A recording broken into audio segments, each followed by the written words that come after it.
नमस्कार, स्वागत है आप सभी का हमारे चैनल सुविद्या में। आज हम बात करेंगे प्राथमिक शिक्षा में मातृभाषा का प्रयोग। प्रस्तावना। निज भाषा उन्नति अहे, सब उन्नति को मूल, बिन निज भाषा ज्ञान के मिटत ना ही को सूल। अर्थात मातृभाषा की अगर उन्नति नहीं हुई है तो किसी भी समाज की उन्नति नहीं हो सकती, और मातृभाषा के ज्ञान के बिना मन की पीड़ा को भी दूर करना मुश्किल है।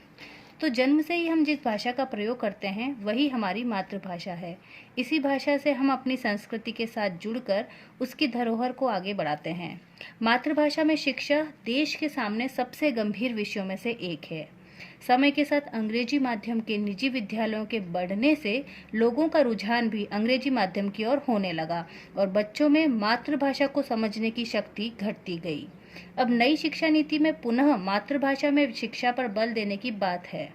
प्राथमिक शिक्षा में मातृभाषा के माध्यम से शिक्षा देने से बालक की मौलिक रचनात्मक प्रतिभा को विकसित करने में निश्चय ही मदद मिलती है।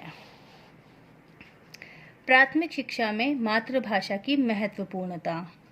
प्राथमिक शिक्षा का व्यक्ति के जीवन पर काफी प्रभाव पड़ता है। प्राथमिक शिक्षा का व्यक्ति के जीवन में वही स्थान है जो माँ का है।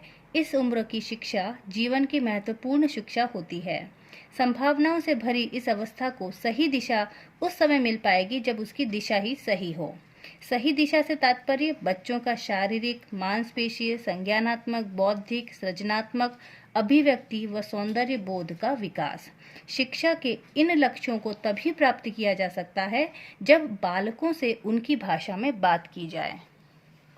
चूंकि शिक्षा बाल केंद्रित होती है तथा शिक्षक पथ प्रदर्शक, ऐसे में जरूरी है कि बच्चों से उनकी अपनी भाषा में ही बात की जाए, क्योंकि इससे बच्चों के स्वाभाविक विकास में सहायता मिलती है। जापान, जर्मनी, फ्रांस, इजराइल जैसे दुनिया में समृद्ध तथा विकसित देश इस बात का उदाहरण है कि कोई भी राष्ट्र बिना अपनी भाषा के आगे नहीं बढ़ सकता है। मातृभाषा के विकास में समस्याएं। आज हमारे देश में ऐसा माहौल है जहां हर तरफ अंग्रेजी भाषा का बोलबाला है। मातृभाषा में अध्ययन करने वाले बालकों को हीन दृष्टि से देखा जाता है। सभी अभिभावक आज अपने बच्चों को अंग्रेजी माध्यम व निजी विद्यालयों में पढ़ाना ही श्रेष्ठ मानते हैं।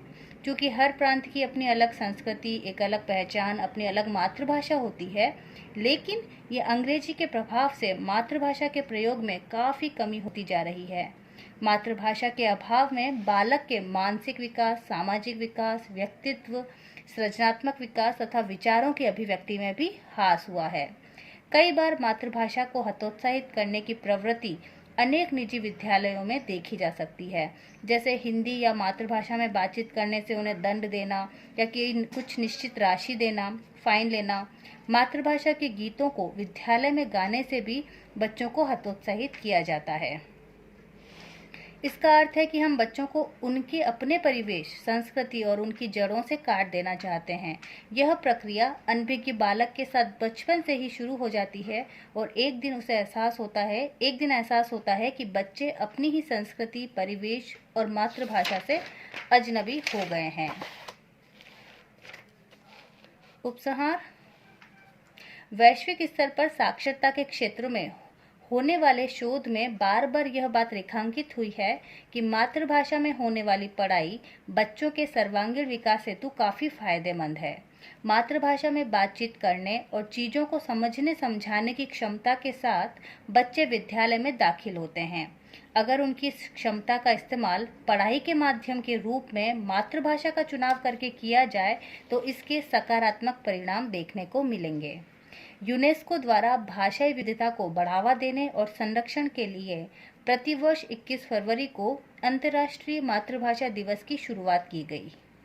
मातृभाषा को हतोत्साहित करने वाली प्रवृत्तियों से बचने का एक ही तरीका है कि हम मातृभाषा में संवाद, चिंतन और विचार विमर्श को रोजमर्रा की जिंदगी में शामिल करें। जहां तक संभव हो कम से कम ग्रेड 5 तक या उससे आगे भी शिक्षा का माध्यम घर की भाषा, मातृभाषा या स्थानीय भाषा ही हो।